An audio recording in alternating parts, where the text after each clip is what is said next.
My name is Dave Halverson. I'm going to be the moderator for this panel.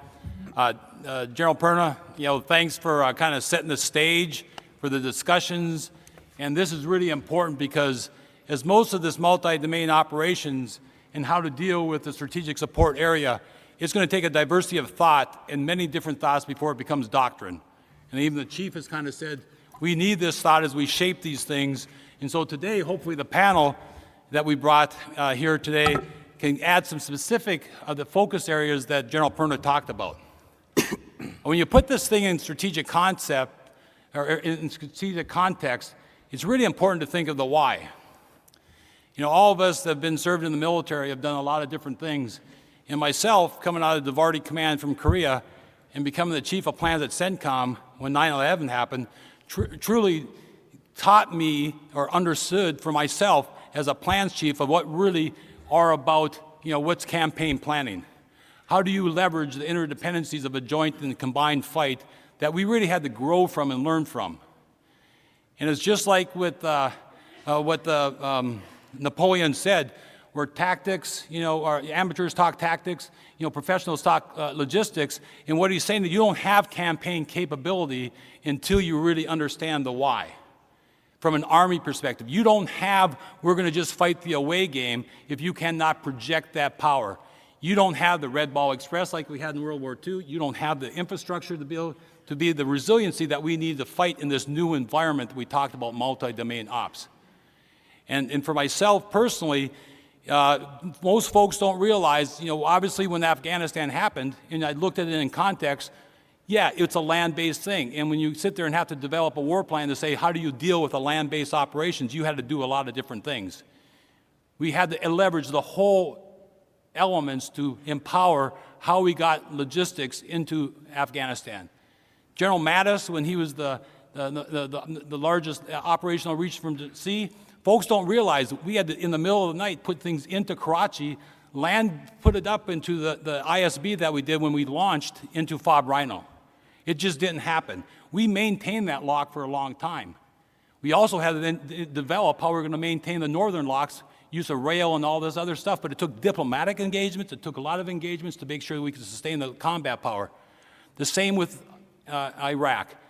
Going into Iraq and putting in a strategic concept, we had to change plans because of certain, a country's capability for their ability to have interior lines to be able to have this quality of what we need.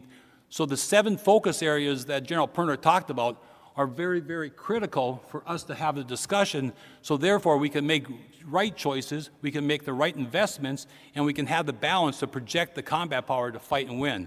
Just like General Perna said, that's what an army is about. That's what sets us different from any other army in the world. And that's what they're concerned about. So how do we adapt in these 7 focus areas to allow the planners, to allow the COCOMs, to allow our nation to be able to always be on that overmatch edge? Because when you do play the away game, be it in sports or in war, you need that overmatch, or it'll be in blood that we'll have to deal with this thing. And nothing is worse than that, and we all know that. So I think really from our perspective, this dialogue is really going to be important. One thing we need from you all in the audience and stuff, and thanks for showing up, but what we need from you is good questions. We got great experts here that will expound for 5 to 7 minutes on what the focus areas that General Perna talked about, but what we need from you are your questions or your diversity of thought on what we think we should be able to take away. And that interchange that we're hopefully set the conditions today will really help us as we kind of move forward. So we are very blessed to have a great panel. The first one to my right here is Lieutenant General Ed Daly. He is the Deputy Commanding General of the Army Materiel Command. You have his bio, but the bottom line is commanded at all levels. He runs the day-to-day operations, so General Perna can get out and about to see his great enterprise globally, and he's a great American and great leader. He's going to kind of focus on the tactical and operational concept in support of the strategic support area, and it's going to be important for us. We have Aundre Piggee. Andre, obviously a great friend, leader, was a CENTCOM J4, so he knows what pain is all about, and has commanded at all levels, and a great friend. Andre, being the G4, is going to talk about the doctrinal support of the SSA, as I would say, kind of focus on the munitions and the logistics automation aspect that General Perna kind of outlaid from his focus areas. Then we have Brad Becker, the Commanding General of the United States Installation Command in San Antonio, a great American. I had that job once, so I know what he's going through, and it's great to have Brad leading that. And as you know, now is under AMC and strengthen the enterprise there. But he's going to talk about the installations, the soldier and family readiness, that, you know, the human aspect of how we project the power here in the States to ensure that we can sustain ourselves in that things in war. And then we have Mr. Alan Estevez. He was the Principal Deputy Undersecretary of Defense for Acquisition Technology and Logistics from 2013 to 17. Great logistician, great mind, and obviously now works for Deloitte Consulting. But he's basically a problem solver. He's a big Army supporter and understands what the consequences of war. And then we have Mr. Jordan Gillis. He's a Principal Deputy Assistant Secretary of the Army for Installations, Energy, and Environment. And he's going to talk about the vision of installations in the future. So each of these great panel members will really kind of add some good focus and details, like General Perna said, of his focus areas, and then would entertain your questions. So, Mike, I'm trying to help you out here. Let's get some cards going. If you hear something that they say and you need some clarity, then we'll really start moving this thing forward. But Ed, I'll turn it over to you. Great, thanks, sir. Appreciate it. Good morning, ladies and gentlemen. Can you hear me back there? Great, okay. Hey, I wanted to double back and just again thank our industry partners for your attendance today and your participation. You are inextricably linked to our success as an Army, and I want to thank you.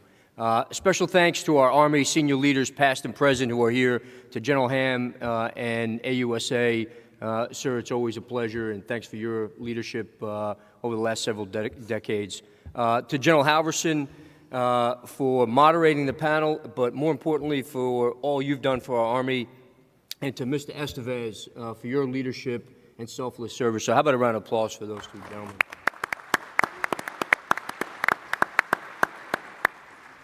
As General Perna mentioned, the focus of the panel to follow up, and General Halverson hit on it, is really now to bore sight into the 7 strategic support area focus areas.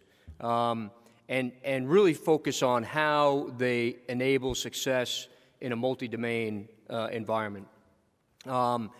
I wanted to start, though, with a prediction, and just to follow up to General Brown and to General Perna, I too think that Duke will win the national championship, just saying, okay? And then the second is, are there any Red Sox fans out there? Okay, don't take this the wrong way, but you are not welcome at this panel today. I second that, Ed. I thought the new chief was a Red Sox guy. Okay, on that note, I'm going to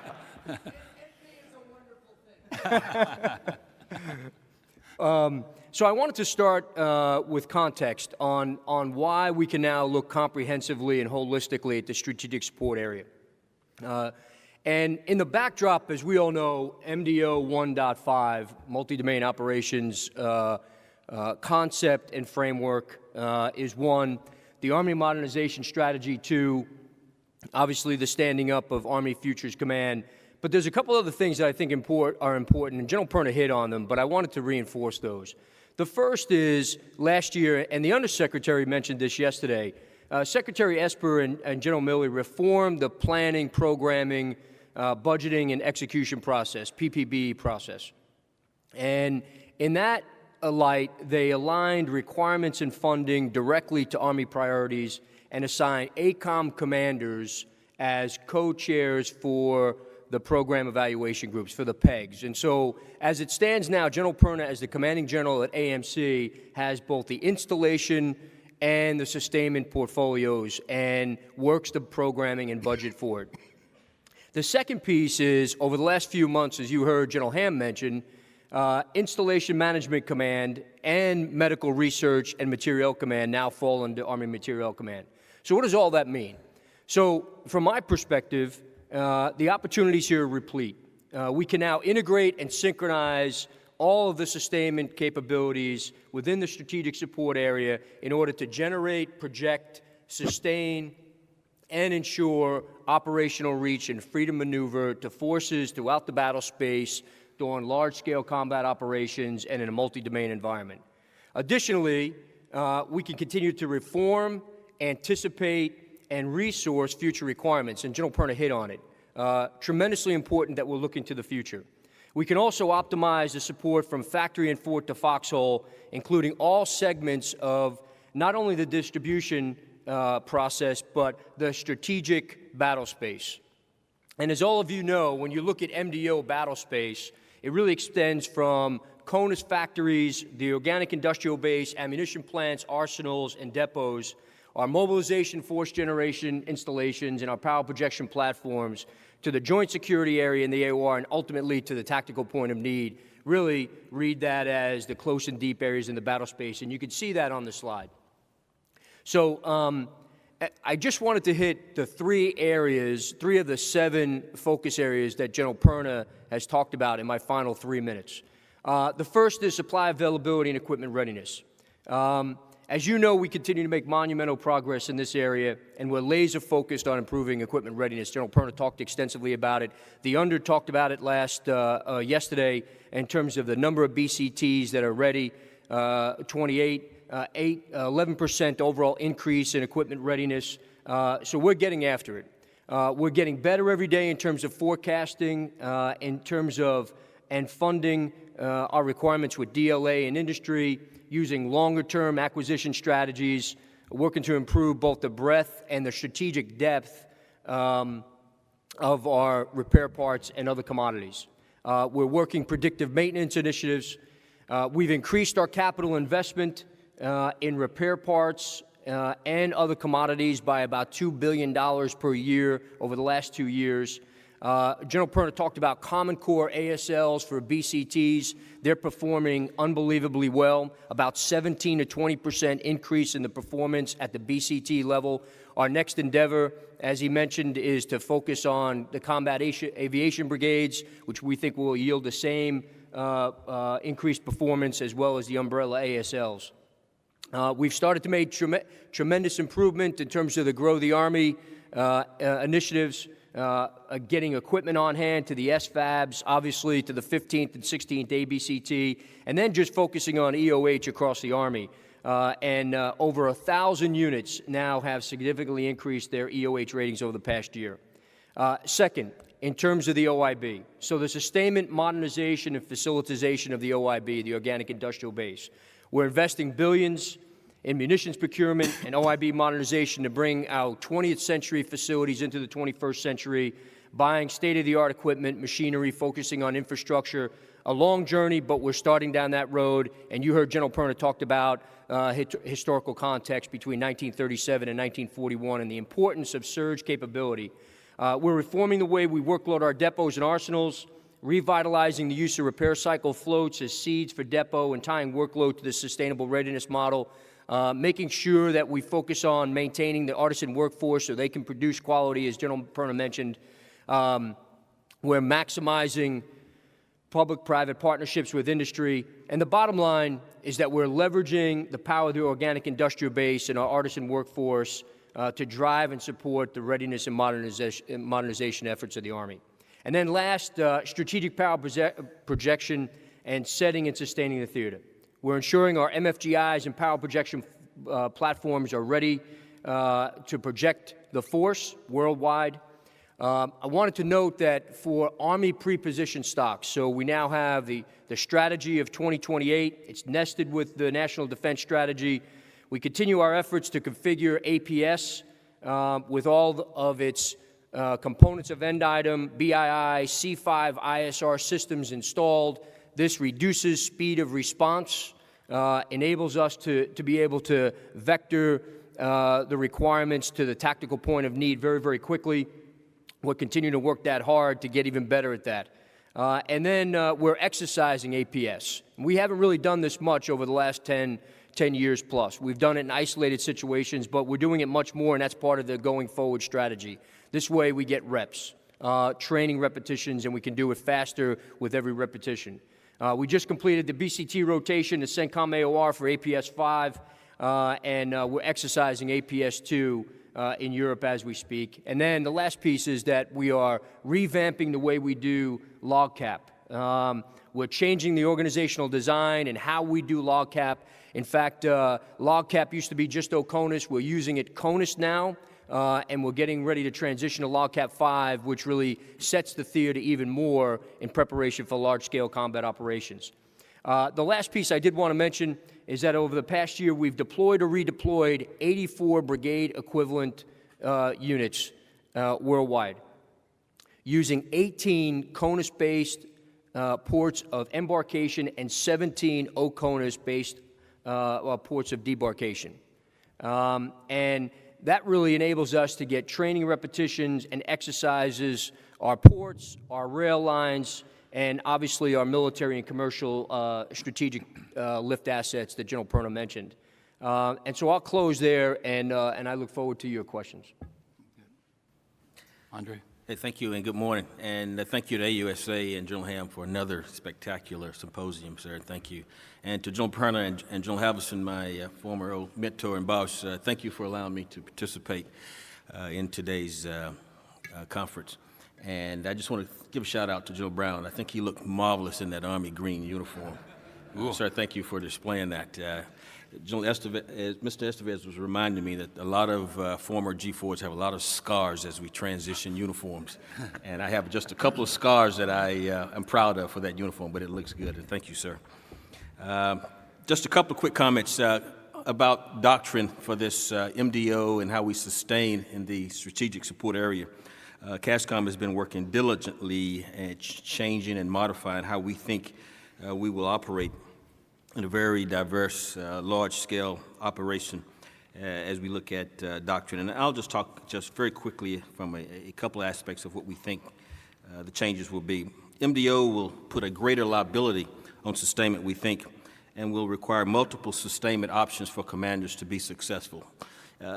We've always required multiple options for sustainment, but in the MDO environment, we think it's going to be just that much more dramatic. We need to adopt a systems of systems approach to design, construct, and operate the future sustainment systems, one that has multiple options for commanders, built on redundancy and flexibility. And so to help me remember some of the aspects of this new domain, and I have to give Rodney Fall credit for this, we've developed a new acronym, and I'd like to talk you through that acronym, SPIDERWEB, something that at least I can remember. And Rodney, I'm giving you credit for this. But self-sufficiency, I think, will be absolutely important as we go forward. Precision logistics, interoperability with partners will be extremely important in this MDO environment. We think it will be more division-focused. Expeditionary sustainment will consistently be a requirement inclusive of regional resources, not only resources that we can push forward from home base.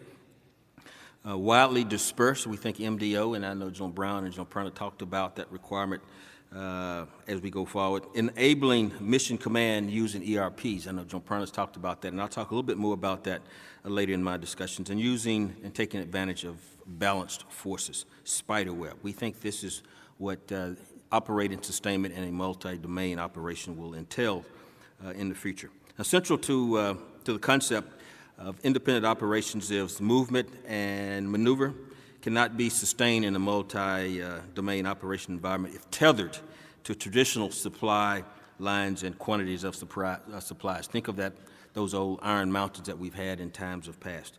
Those days are gone and are behind us. It will require us to achieve a significant reduction in demand in water, in fuel, in energy, ammunition, or re-image how our commodities are packaged and distributed. Again, much different from how we operate today.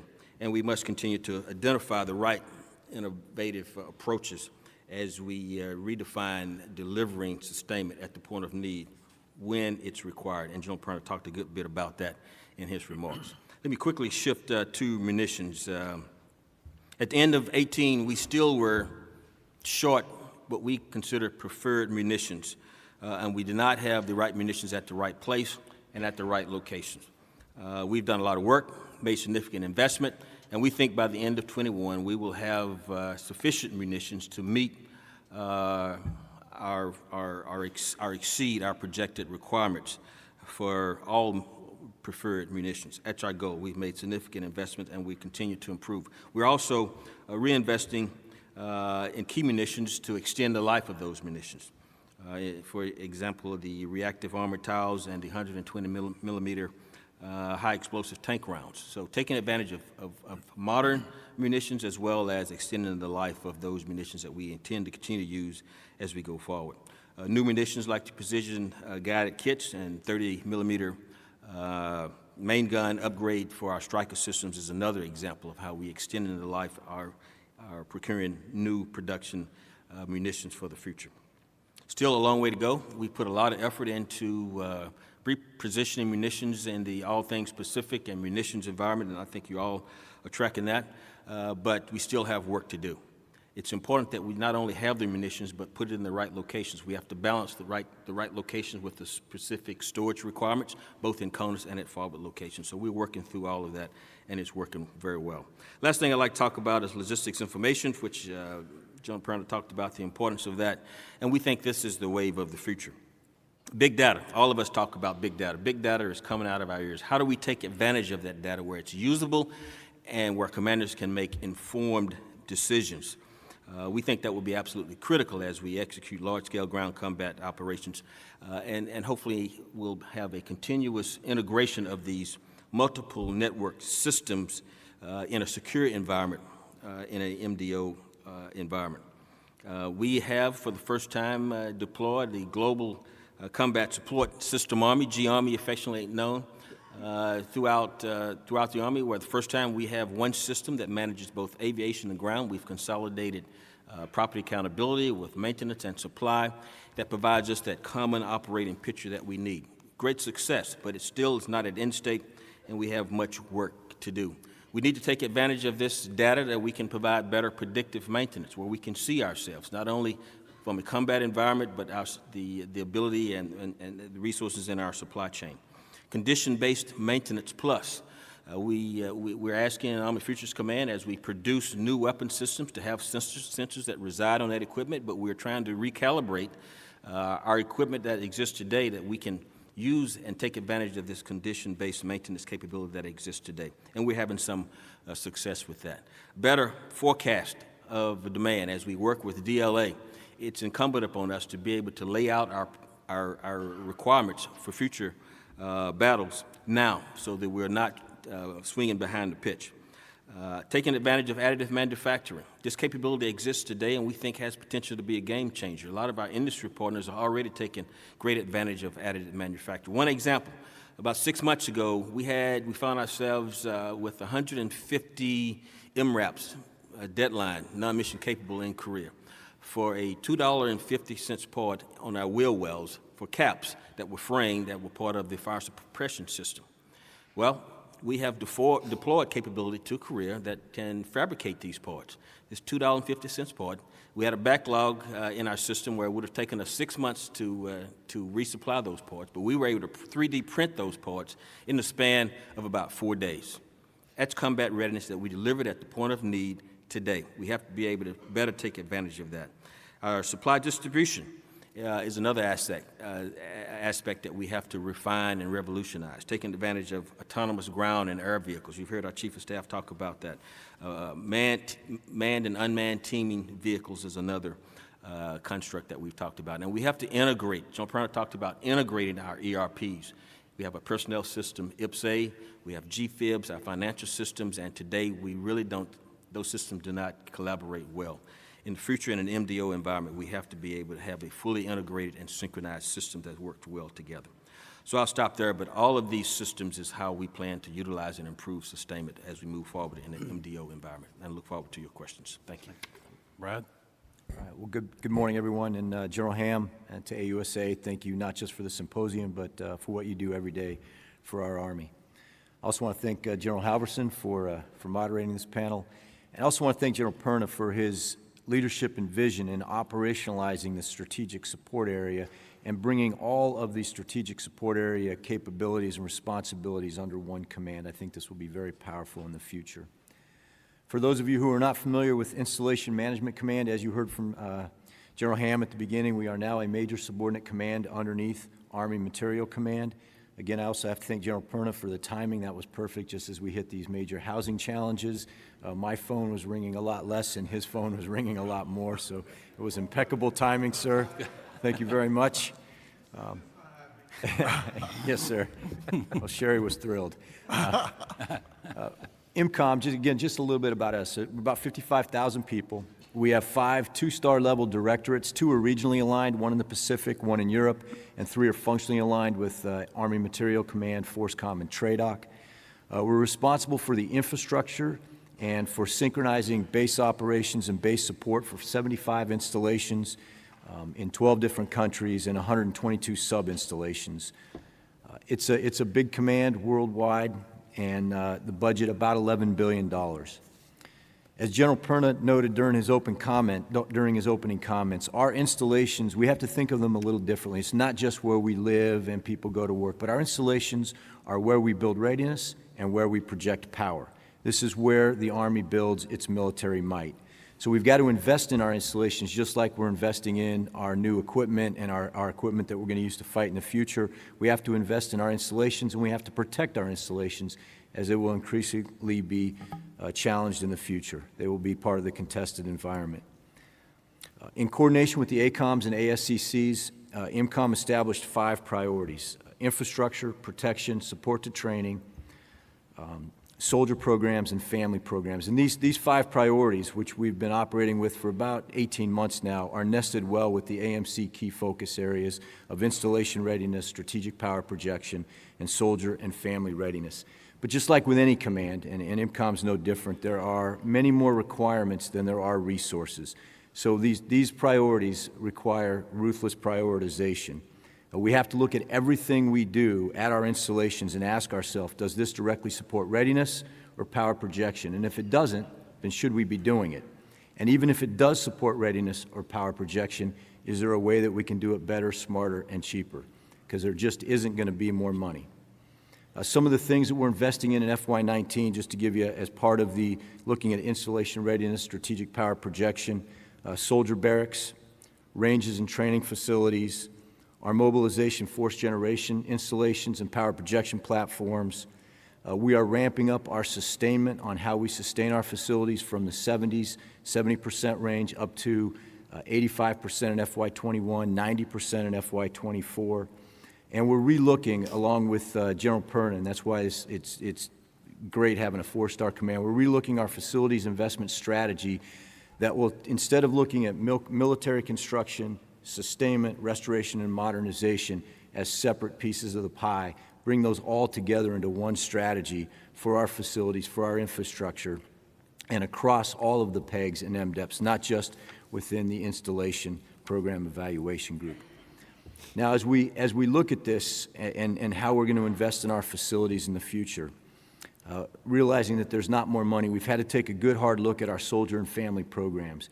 And what we've found is we are not going to divest of our soldier and family programs, but as General Perna noted, we're going to relook how we're doing those soldier and family programs. As we transitioned from the Army Family Covenant in 2006, where we were providing a lot of resources to soldier and family programs, to Total Army Strong in 2013, where senior commanders were given the authority and the responsibility to kind of tailor those programs to fit the needs of their service members and the folks at their installations.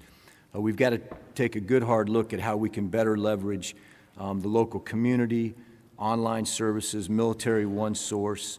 We're taking a good hard look at what we call our Category B programs, those programs that are nice for our families and soldiers to have on an installation, things like arts and crafts, auto skills crafts that receive 65% appropriated funds, about $22 million a year, and ask ourselves, can we run those like we do our golf courses and our clubs that don't receive any appropriated funds but are self-sustaining? So we're taking a good hard look at all of our soldier and family programs to see how we can continue to maintain the quality of life that is so critical for our service members and our families and to our retention in the military, while at the same time freeing up resources for our higher priorities like infrastructure and getting at our readiness and power projection. And with that, I'll turn it over to Mr. Estevez. Thanks, Brad. Thank you, General Ham and AUSA, for inviting me to participate in this. Thanks for General Perna and General Halverson for having me. I would note that the last time I sat at a table like this with a microphone like this in front of me, I had a bunch of angry senators in front of me. I'm looking for a much more accommodating experience here this morning. We got the headlights on.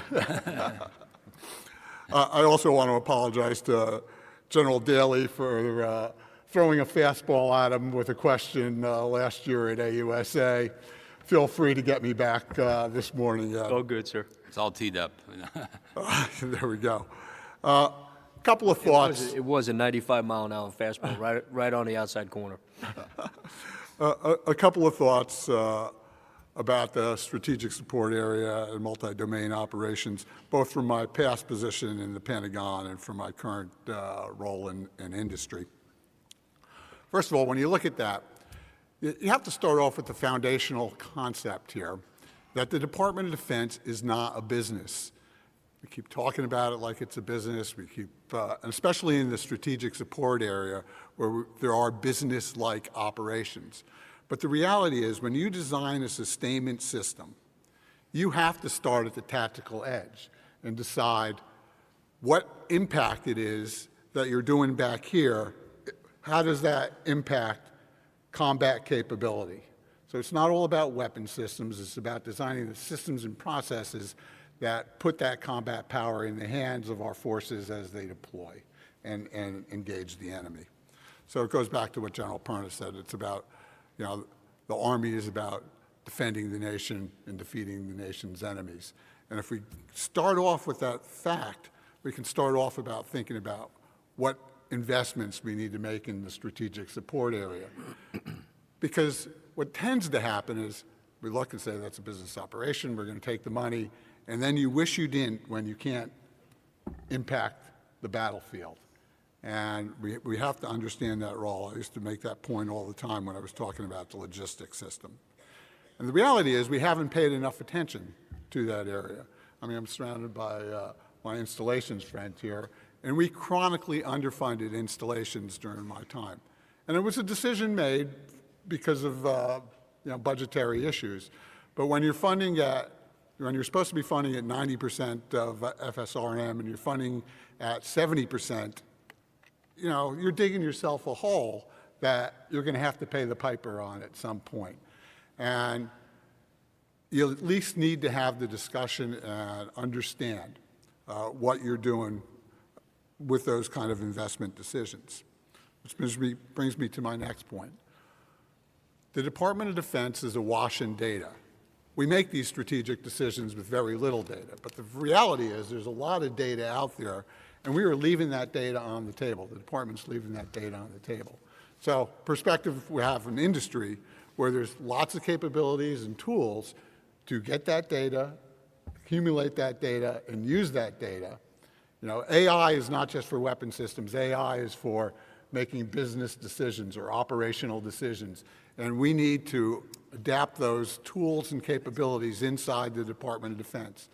And doing that allows you to make better decisions on what I want to invest in the installation base, what do I want to invest in the logistics space, what parts, what repair parts I want to invest in, so that I can optimize readiness for the force, right? So it's about managing that data to get the best outcome for the force that you're building. Next, the industrial base. And when I talk about the industrial base, it's not just the traditional industrial base. It's the full gamut of America's industrial might, some of which, again, we leave on the table. And, you know, the department has put in efforts to work around that through Defense Unit Innovation, through operations like SCO, because the next warfight is going to involve ones and zeros, not just kinetic fight. And we need to bring that full bear of America's industrial might out there. And again, we don't pay enough attention to the industrial base, the full gamut of the industrial base, including the traditional industrial base, until time of need. The first time you call a company up and say, can you do this for me, should not be when we have troops in contact. We need to care and feed for the industrial base. And in order to care and feed for the industrial base, you need to understand the industrial base. So the report that Eric Chuning's office generated for the department, that Ms. Lord and Secretary Shanahan put out, was a good first step. And Eric will tell you that even that report only goes down so many layers into the supply chain, so many layers in the industrial base. And it's the layers below that where we're at risk and where there's great fragility. And if you're going to have sustained readiness, you need to understand that, and you need to understand where the care and feeding of that goes. Recognizing that there's going to be attrition in any kind of great power fight, again, I don't expect to be able to regenerate Freedom's Forge. We're not going to be able to take Rouge River plant and suddenly be cranking out airplanes there. So it gets back to understanding the industrial base and being able to harness that might to our need. And the last point I'll make is there's a lot of cool technology out there that can help the strategic support area, help the sustaining base. General Piggee talked about some of those things, additive, AI, big data use. All are out there. The department needs to start thinking about how they're going to use those tools now.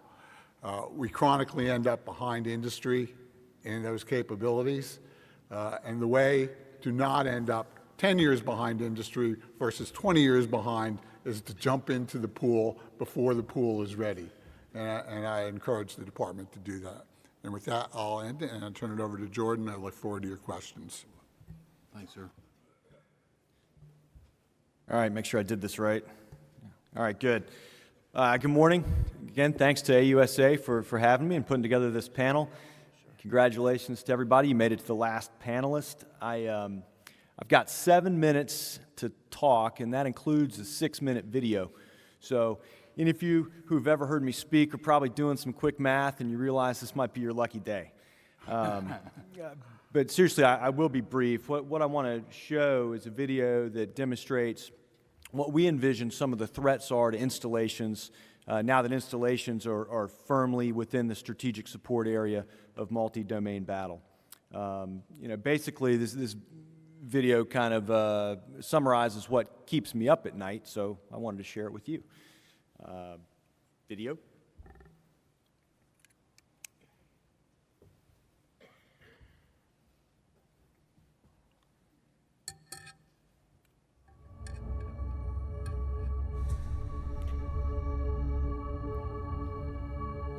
We've got to maintain our ability to maneuver.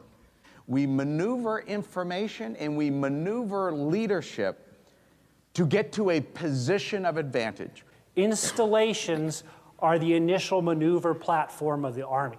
From outposts to forts to current-day installations, the home base of the Army has evolved over time and must continue to evolve in advance of an enemy who will leverage current and future means of attacks to hinder Army missions.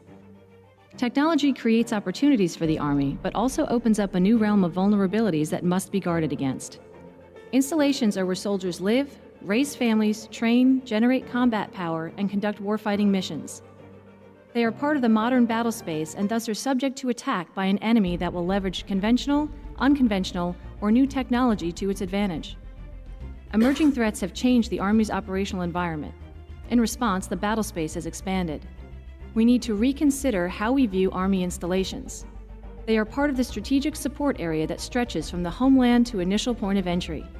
In detail, a strategic support area encompasses home ports and stations, strategic sea and air lines of communication, and homeland communications.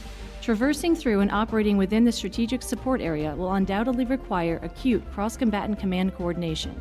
In the past, terrain, politics, and the enemy were known. Today, multiple adversaries with increasingly sophisticated capabilities are actively using hybrid and asymmetric strategies to pursue their objectives under the threshold of armed conflict. Emerging and non-traditional threats mean installations are now part of the fight. Soldiers live, train, deploy, direct operations, and even fight from their installations. They are exposed and vulnerable to adversaries and disruptions. We must plan for their continued holistic support to our defense. Doctrine must evolve before the Army faces potential enemies, not after. The prevailing challenges facing the U.S. military today demonstrate a battlefield that is being compressed.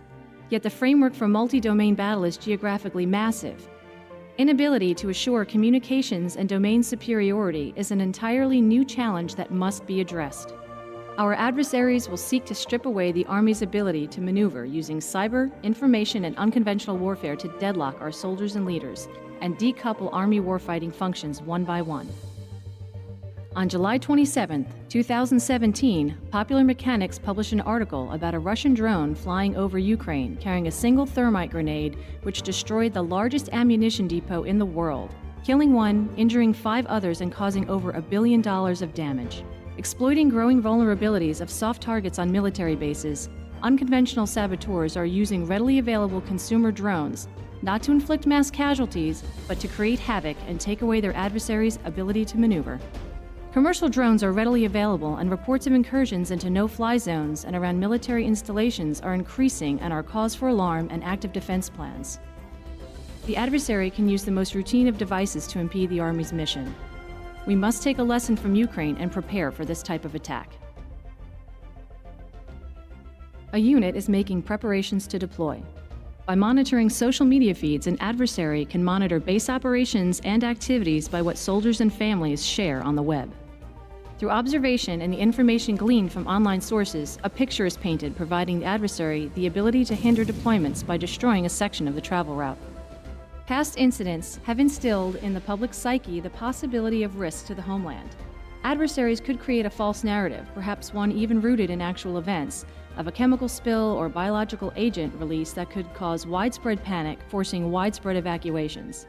Such a scenario could turn a simple true event, such as road closures for an actual convoy moving chemical materials, into a public relations crisis. The adversary could launch a flurry of social media posts of people suffering from false symptoms or worse. These postings could start to migrate to TV and radio and affect public perception, create panic, and place a strain on the resources of first responders, local authorities, medical staff, facilities, and the installation. What happens when the Army's ability to conduct warfare is attacked? Picked off or disrupted by multiple attacks. We must guard against social media posts that prey upon families and soldiers, hacked computer systems that impede information, power disruptions that affect infrastructure, contaminated water reservoirs that affect performance and morale. What if the enemy creates or capitalizes upon natural disasters that draw upon resources and limit maneuverability, create chaos and cloud focus? What happens when a brigade isn't physically able to deploy? We must update our concepts in the way we think about installations. They are no longer safe havens, but rather the first skirmish lines of future defense. In the end, defeating the U.S. Army with its own installations may seem far-fetched, but the fact adversaries seek to deny Army maneuver with them is certainly not. The Army is taking steps to ensure that these vulnerabilities are met head-on and that installations can withstand attacks from multiple domains. Through continual assessment of new technology, the Army will remain informed and prepared to meet challenges from our adversaries. By applying new technology, the Army will create resilient and sustainable communities for our soldiers to live, train, and fight remotely. The Army is planning for the installations of the future that can meet the emerging threats today and ensure our Army always has strong initial maneuver platforms.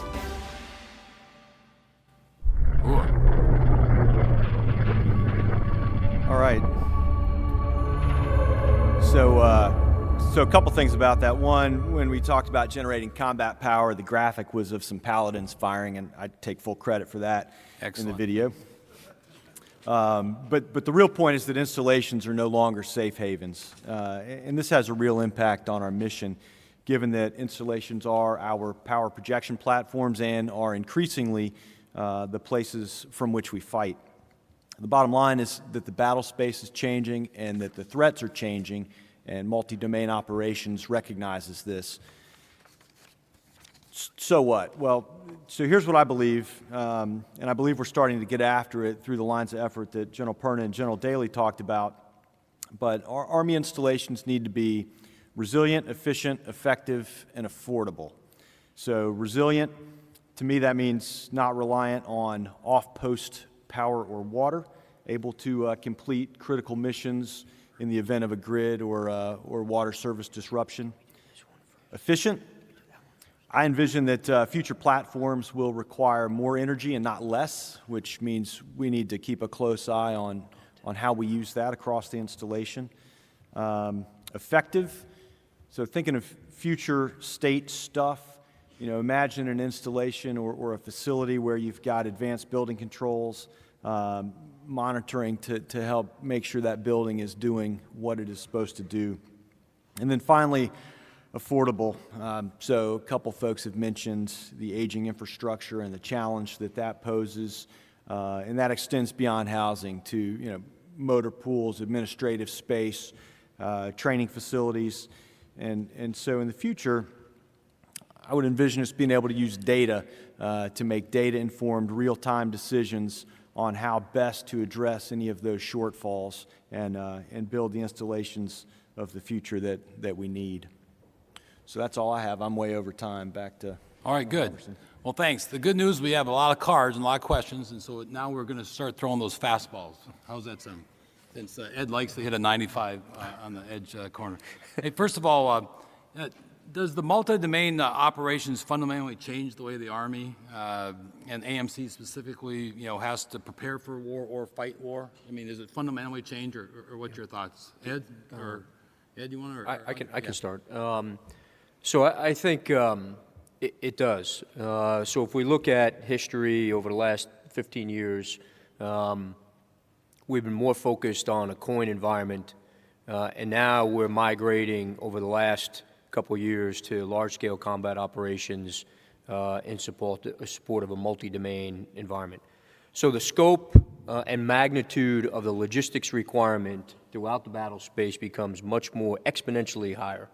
So that's the first thing. The second is it truly becomes a distribution fight that has to be looked at echelon. The third piece, I think, is the interoperability piece that Andre mentioned as part of the acronym. In terms of, because as you know, in large-scale combat operations, we're not going to fight this alone. We're going to fight it with our allied partners. And so interoperability is key. Our responsibilities not only with Title 10, but Army support of other services, and then our support agreements with our partners is going to be huge. This whole term precision logistics, I think, is another piece that we've really got to unpack, because if you read it at face value, it almost says that we are going to be focused on being efficient, when in actuality, the real purpose of precision logistics is the art to get us effective to meet tactical requirements at the tactical point of need. And then the last piece is, since it involves all domains and it involves the depth and breadth of the battle space, it's not just a sustainment warfighting function, but it has to be synchronized with the protection warfighting function. The threat matters in the new multi-domain environment. And so those, I think, are the big things that we have to look at from a sustainment perspective, and then potentially adjust accordingly, whether it's our doctrine or organizational design. But the bottom line is we have to change the way we operate at echelon and then the depth of the battle space, if that makes sense. Over. Yeah, thanks, Ed. Hey, Andre, for you, do you feel that LOGCAP degrades the skills of Army soldiers? And how, your thoughts on the balance between the LOGCAP value and then the limit on LOGCAP reliance? And what are your thoughts on that? Because it's obviously a balance, and we heard that it's also LOGCAP's going to go here locally. Right. Well, LOGCAP has played a very critical and important role in the success of the last 17 years of war, and we see this only growing as we go forward in the future. LOGCAP continues to be very important. As I think John Perna talked about, Ed talked about, we're expanding LOGCAP as we go forward, as we transition from 4 to 5, where we think each COCOM will have a LOGCAP capability, and to include CONUS for the first time. This is not a competitive space, it's a complementary space, and we see that LOGCAP is designed and developed and has performed in a complementary manner, which has worked extremely well. The military will execute sustainment in an expeditionary environment. That's how we are designed. But at an appropriate time, we think we can transition some of those strategic tasks to LOGCAP, and we think it has a critical role to play as we go forward. And again, I cannot stress that it's complementary, it's not competitive, it's not taking the place of green suitors. It's allowing us to have a greater level of support. Yeah, that's great. Hey, Jordan, Mr. Gillis, one of the questions I have is, or questions here is good. Are you concerned about the state of the U.S. electrical grid, and to what extent can the U.S. Army be power sustaining across the home base? Yeah, I am concerned, and so to that end, right before I got into this role, the previous Secretary of the Army had issued a directive for installations to try to achieve 14 days of energy and water resilience to sustain critical missions. There are a couple different ways we can do that. You think of the most traditional standby generator next to a critical building, like a hospital or a command headquarters, gives us the flexibility to be able to continue missions in the event of a grid disruption. We're also going after it on a larger scale. Recently in Hawaii, we entered in a public partnership that public-private partnership that enabled us to build on Army property a tri-fuel power plant that could provide the needs for the entire installation in the event of a grid disruption. So that's pretty good resilience, I think. And as we look across all of our installations at the critical missions, we are assessing what we need and where, and we're currently looking to taking that 14-day mandate and giving commanders flexibility to identify what it is they need for the critical missions that they're responsible for. So maybe 14 is not the right number. Maybe it's 3 days for some missions. Maybe it's I can never be without power for some other missions. So yeah, I share the concern with the state of electrical supply in the country, but we're trying to address it. Good. Dave, if I could jump in there. It's more than the installation base that needs to be concerned about that. If the Army's trying to deploy and the port grid infrastructure is, Steve Lyons is having a bad day. Right. And so is the Army, and so is the nation, in fact. Yeah. The industrial base that we rely on to produce the capability that we need. Yeah. If the grid is down, they're down too. Right. And again, so it's, we need to think strategically about the entire infrastructure and what that means and where we need redundancy. And, there's investments that need to be made. Yeah. Well, Alan, to follow on that, because that's a great lead into this other question that we got, really. It's kind of regarding the cloud-based computing, big data, and all that kind of stuff. But what changes in the departmental policies and regulations are needed, since you had you did a lot of that shaping when you're at the OSD levels and stuff, to facilitate modernization of our Army ERP systems and stuff? And then, given those changes, how do we actually execute it then as those changes? Any thoughts on that? I do. First of all, we have to accept where we are. Right. Right?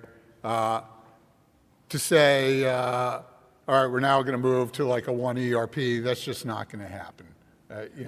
The cows are out of the barn, out of the field, and in someone else's field already. Mm-hmm. So take what we have. Now, there are great tools and capabilities in the commercial sector that the department just does not know how to buy. And as a former owner of the acquisition system, I will, humbly say that that's just the case. That we need to be more agile, and there's tools and techniques out there, and the OTA method is good for some things, and it might be good for that can help integrate those capabilities to, again, maximize the silos into a one, and you get 1 + 1 = 3 instead of 1 + 1 = 2, so you get better power out of that. And it goes back to the tools and techniques I talked about, that there's data out there that is on the table today that is not being used, that once you start doing that, you can get better access to that data and then make better decisions. Good. Sir, if I could just add, yeah. ASALT is working on a capability that allows us to interface these disparate systems to be able to communicate with one another and share that data.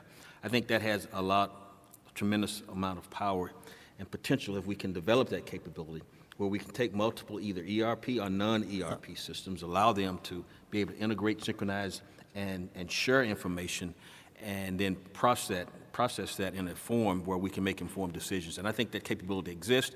It's not that's going to happen in the next day or two, but I think that's something that we can take advantage of in the near future. I mean, that's one space, and I think, General Halverson would agree with me on this, that industry just moves out. Yep. They make that decision, they go do it, they put the money and the investment into doing it, and it gets done. Right. We say, okay, I'm now going to palm for this in 2 years. By the time you get around to it, the capability you were going to buy is already antiquated. Right.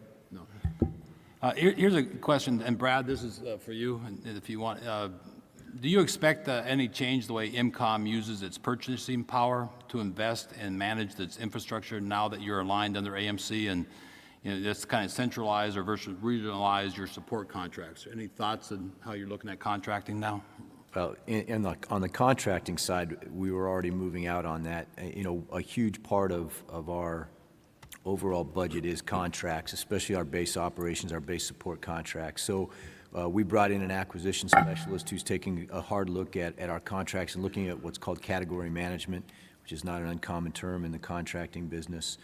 We're also looking, so the answer is yes. We're also looking at, on the contracting side, because we do spend so much on contracts, is we've not maximized what we can get from our local community. So in some cases, it's good to go to category management and use a overarching contract. In other cases, it's better to go local. And one of those is what we call intergovernmental support agreements, IGSAs. And we found, like in Leesville, Louisiana, where we are spending about $29 million a year for an overarching base operations contract, base support contract with a small business. As we reached out to the city of Leesville, they also do custodial services, they do grounds maintenance, they do pest management, they do all those same things for the city that we were doing. And so we said, well, if we were to plug into your contract, provide some money to your contract, you hire more people, what would that cost us? Well, it was about $19 million a year. So just that one IGSA alone was a savings of $10 million. And oh, by the way, the company that was providing our base operations was going to up their contract, and it was coming up that year for another $10 million. So there was another big cost avoidance in that area. So we're looking very carefully at our intergovernmental support agreements. We've increased those. We see about a 30% savings across the board. We're able to enter into those. The other piece of that, and I alluded to it, is it's not just the contracts, but it's our total facility investment strategy. IMCOM is not the only landholding command. We're the largest landholding command, but there are other landholding commands. There are other sustainment, restoration, and modernization dollars and MILCON dollars that go to other program evaluation groups. And so we don't look at that collectively in a total strategy, but I think with General Perna's leadership and having two of the pegs in his portfolio now, we are going to bring a better awareness to looking at all three components, from sustainment, how much we fund our facilities to extend their life and keep them in what we consider in good or fair condition, to the restoration and modernization dollars that bring those facilities that are in poor and failing condition back up to good and fair condition, to our military construction where there's either a deficit because we don't have that facility, or we've let a facility come to the point that it's just not worth investing restoration and modernization dollars. So I think looking collectively across our pegs and looking holistically at sustainment, restoration, and modernization and MILCON, I think we can come up with a much more effective strategy so that we can get those resources to the most important facilities that we need, because we're never going to get it to everything. We're never going to be able to fix everything. Good. Can I add one comment to that? So I think Brad's spot on, and not only on the contracting piece, but also on this comprehensive approach that General Perna is really focused on. But it's not just limited, and I know Brad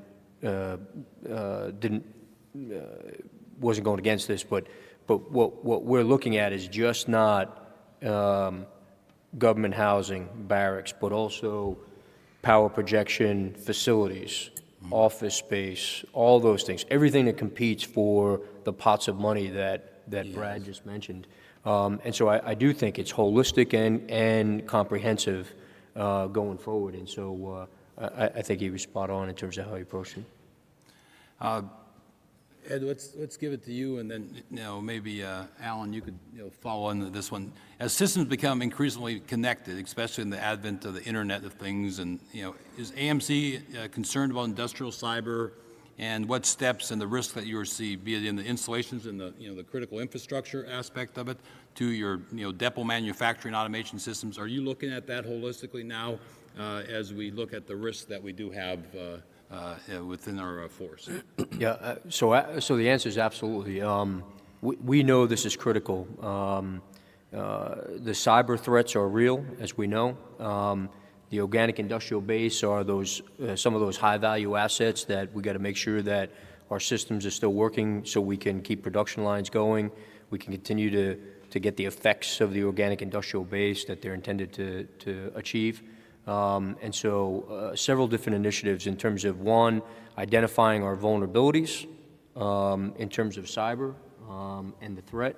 Not just the cyber threat, but other threats, and then applying the appropriate resources to be able to protect our high-value assets and all the subcomponents of our high-value assets. So it's just not information systems, but it's also, in some cases, locations, et cetera, and so we're looking at that comprehensively.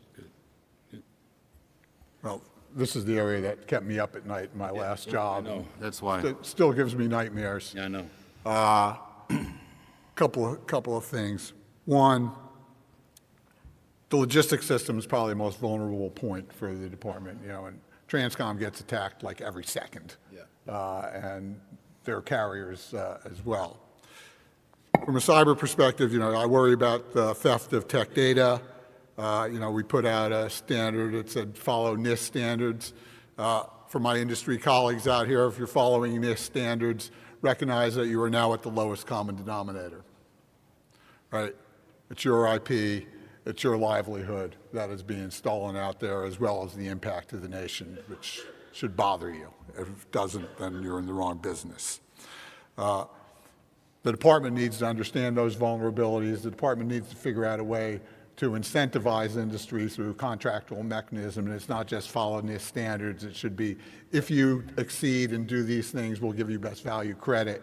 In order to do that, they need to be able to judge and assess. And again, there's capabilities that exist in the commercial sector that can help the department do that, because that's what industry responds to. It's a cash and incentive.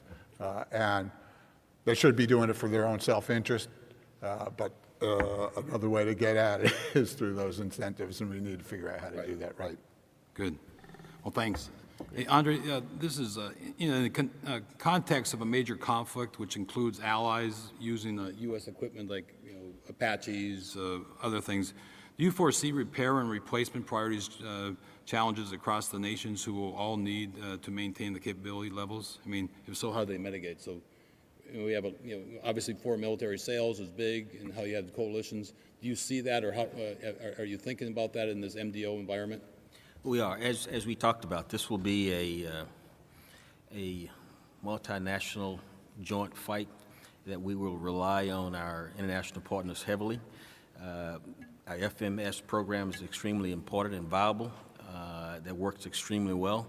We're happy that our international partners like our equipment, but as they tend not to buy on occasions our sustainment packages, we find ourselves in a competitive environment. So we work together to see ourselves, identify what those requirements are. I talked about demand forecasting. If we can continue to understand what their requirements might be, as well as ours, we think it will be to the best advantage of both of us. But we think that we're going to operate in a joint international environment, and FMS cases continue to be very important for us.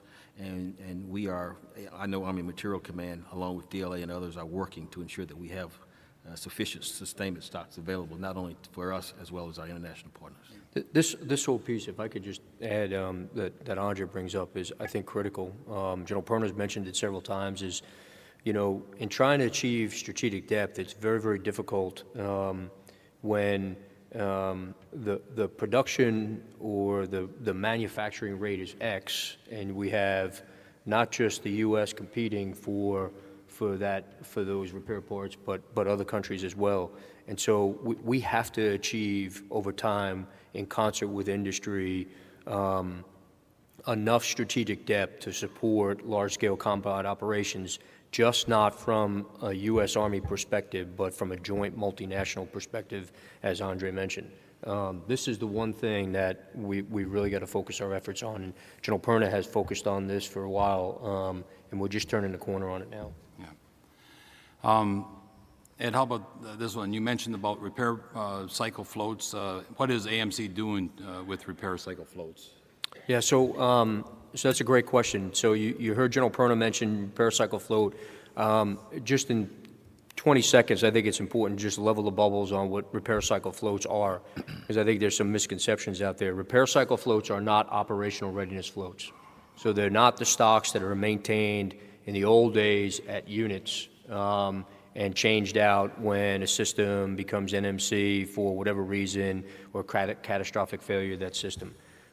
Repair cycle floats are depot seeds, right, that are used to prime the production line and then be able to support replacements that are battle loss, battle damage, or catastrophic failures in units over time.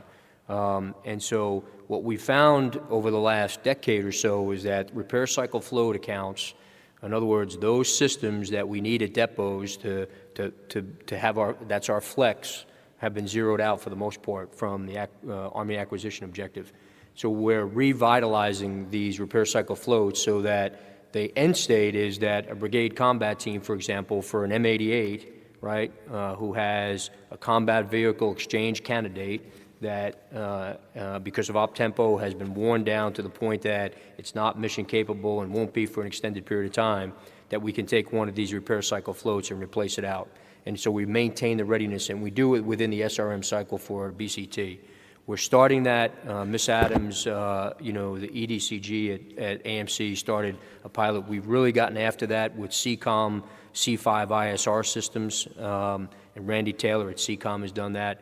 And then we focused on a couple of TACOM systems. But this is key to get at what General Perna mentioned, having some depth in our stocks to do battle damage, battle replacement in the short term. But we got to continue to work that. This is probably for Mr. Gillis and Brad, you know, in the aspect that a lot of success has been done working with the, commercial industry partners to ensure that you add readiness backbone for things. With the 5G and things coming on board, and how are you working with industry to ensure that we have the backbones that we need and the infrastructure needed? And is there any policy shifts that will facilitate building towers or infrastructures that will then can assist you in power projection capability, if that makes sense? Yeah, so, a lot of the things that I talked about are a lot of the things that would address some of the threats in the video or the enablement of big data, some of the other visions that we have where you have soldier sensors. A lot of that is enabled by a network like 5G. And we're not there yet, but we're looking hard at it. And right here at Redstone Arsenal, we're considering a 5G pilot there at that installation so that we can use that to understand what capabilities it offers, and then also what policy implications or sort of tactical implications there might be that we would have to adjust to. The constraint, as with so many of the things that we want to do, is that it's not free. So we're trying to figure out, the roadmap for the pilot was something that we were able to get at Redstone through a partnership with the local utility provider, so that was a good thing for the Army. And now we've got to consider how we can pilot 5G or look hard into 5G through some kind of partnership or some collaboration or use of third-party financing. Yeah. Yeah, and just to add to that, and this is not specific to 5G, but as we look at the cross-functional teams that are looking at our equipment modernization, is IMCOM is staying plugged in to make sure that as those teams develop those systems that the Army will buy in the future, that our maintenance facilities and our home station training capabilities support that, and so our service members can continue to train, our soldiers can train at home station, and that we have the facility to support that in the future. Yeah. And I think some of it is like you're saying, we, with like electric and stuff, we worked a lot with them, coming on our bases and stuff, and how do you work, with the other industrial base that'll help you with that. But I think that's really important. We got time for we got 5 more minutes, so we got time for a few more questions. Everyone ready? Okay. This is to Ed, what are the steps that AMC will take to optimize the supply availability and improve readiness? What are some steps that you're taking towards the EOH capability? Yeah, so I mentioned a couple of them. General Perna mentioned a couple, but I'll recap very quickly. So we are getting much better with demand forecasting.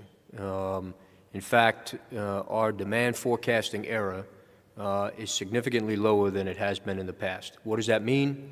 That means that we're forecasting ahead of time, not based on necessarily historical data, but looking forward based on the anticipated op tempo, based on what we want to achieve with strategic depth, what we're going to require in terms of repair parts, and then relaying those requirements, obviously, to our partners at DLA and industry, et cetera. Gives them predictability. The second thing we're doing is we're investing more capital. And so you heard my numbers. We're up to investing this year, I think it's about $7.4 billion in repair parts to support the force and achieve the additional breadth and strategic depth that I mentioned. We're also looking and working not only internal to Army Contracting Command, but at DLA in the way we contract. So less shorter-term contracts, more longer-term strategic sourcing contracts where it's more like IDIQs and PBLs where we just invoice and now we know we have some predictability in the long term and we have a vendor that can support. We're starting to turn the corner on that. We're seeing results. General Perna has us focused on 209 readiness drivers. And read that as those are specific repair parts that are driving the readiness of our critical source fleets and combat systems. And they're split about 50% between LCMC managed, TACOM, CCOM, AMCOM, and DLA managed. And we go through those every month to make sure that we're getting well on those. Right now, we're about 50 to 60% well on those, and we're getting better every day. So, and this is our last question. Obviously, there's been a lot of focus on organic industrial base, and studies have gone on and stuff, and how we'll fight. How are the plans coming to take some of the studies that come from the industrial base now and change things in the industrial base, so therefore you're prepared for the support of the multi-domain operations? So probably Mr. Gillis and Mr. Estevez and Aundre, if you wanted to comment on that. It's industrial-based stuff. Alan? I'll jump right in there. So, you can't look at it just organic industrial base. You have to look at the industrial base. If we're going to be fighting a war against a peer competitor, we need the full gamut of America's industrial might. And back to my earlier comment, the first phone call you make should not be when troops are in contact to grow that base. On the organic side, there's, I go back now to my flashback of sitting in front of senators. There should be no God-given right that material is going to flow through that depot. That depot needs to be efficient and effective. There's great artisans in our depot. They need to be able to produce that need the way the commercial world would do it. And so we need to make that balance, and we need to make that work to bring the full capability of America's industrial might to bear for the nation. We have a short, near, and long-term strategy to improve our industrial base. We are making the investment. We have the dollars programmed. We have modernized to a good degree of our internal organic industrial base. I agree that it's not just our internal Army organic base, it's in combination with our industry, but we have a strategy that will get us well, a near-term strategy and a long-term strategy. We have the investment and commitment of senior leaders of the Army, and we think we feel pretty good about the way ahead for our industrial base. Yeah, go ahead. Can I just jump in and tag on to what Aundre said? So, and I agree too, it's not just the organic industrial base, it's the industrial base at large as well. And with Aundre's comments on a near, short-term, and long-term strategy for the OIB. But I think it goes back to what General Perna talked about in terms of the pre-World War II years, where Bill Knutson, you read the book Freedom's Edge, talked about the risk that was taken on by industry before time of need, before 1941 and beyond. And that's, I think, the critical piece, is that it has to be a collective effort between the organic industrial base and the industrial base. It has to involve risk on both sides, and it has to involve investment. Yeah. Well, I just want thanks for the audience and the industry partners that had some great questions. I want to thank General Ham and General Perners for setting the conditions for this great panel. And I want to thank all of our panel members. Let's give them a big hand. You facilitated well. Great job, Dave. Thank you. Ladies and gentlemen, if you could hang for just about 5 to 7 more minutes, we're going to recognize some great soldiers here this morning, the Army Soldier Athletes of the Year. And to help us do that, I'd like General Perna to come forward to join us on the stage. Please, General Perna. Great job.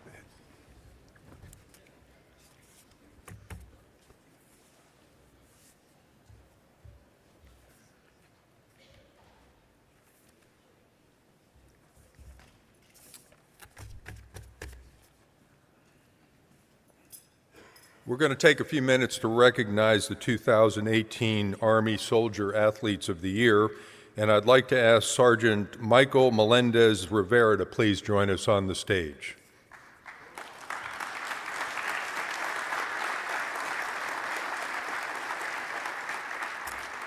The 2018 Male Soldier Athlete of the Year is Sergeant Michael Melendez Rivera, Utah Army National Guard. Sergeant Melendez Rivera has served in the Army for 8 years and has been stationed in airborne units at Fort Bragg and at Fort Richardson. During March 2018, Sergeant Melendez Rivera led the Army Sevens rugby team at the Las Vegas Invitational Finals, competing with teams from all over the nation. He also led the Army team to a championship win at the Alaska Midnight Sevens rugby tournament, where he was selected as the tournament's most valuable player. In August of last year, he was selected to the All-Army rugby team for the 5th consecutive year and competed in the All-Armed Forces rugby tournament in Glendale, Colorado. He led the team to its 6th gold medal win, scoring twice in the final minutes to beat the All-Air Force team 12-7. Hooah, hooah. Sergeant Melendez Rivera was also later selected to the All-Armed Forces tournament team, which is a team comprised of world-class athletes from all of the military services. He's an exceptional soldier, and whatever he does, whether it's playing rugby, soldiering, working with children, he excels and lives the Army values. Sergeant Melendez Rivera and his wife Michelle and daughters Cecilia and Maria recently transitioned from the regular Army to the Utah Army National Guard, where he is now a recruiter for the Utah Guard and continues to work with sports, youth sports in Utah. Congratulations to Sergeant Michael Melendez Rivera.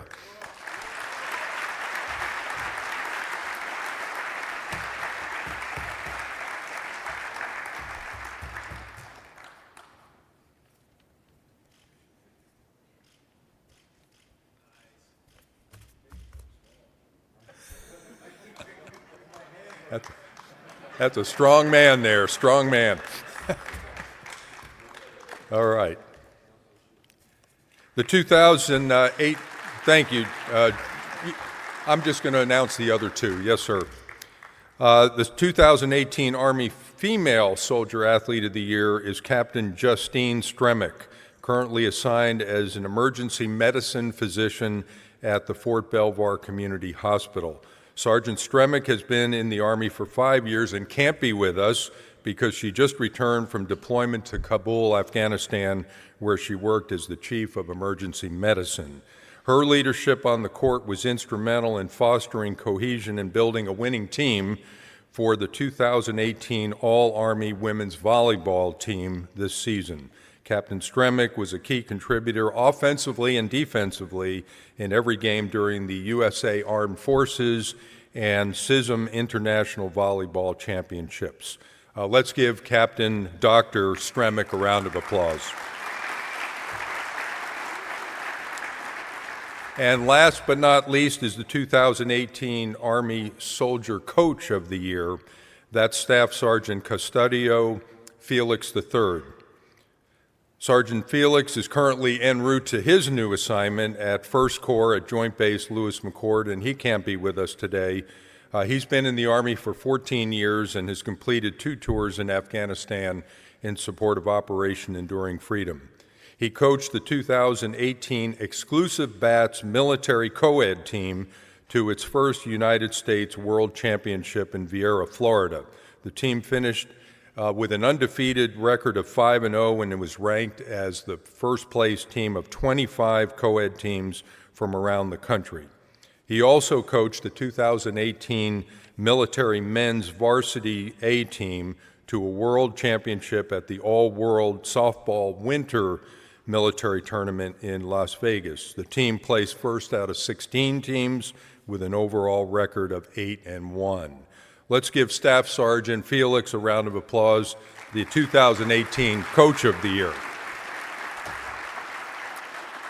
Now, that brings us to our midday break, folks, and as we did yesterday, we've extended the time on the exhibit floor for you. We want to thank our sponsor, Acoma, and we'd like you all to be back by 13:30 back here for our next panel. Thank you very much.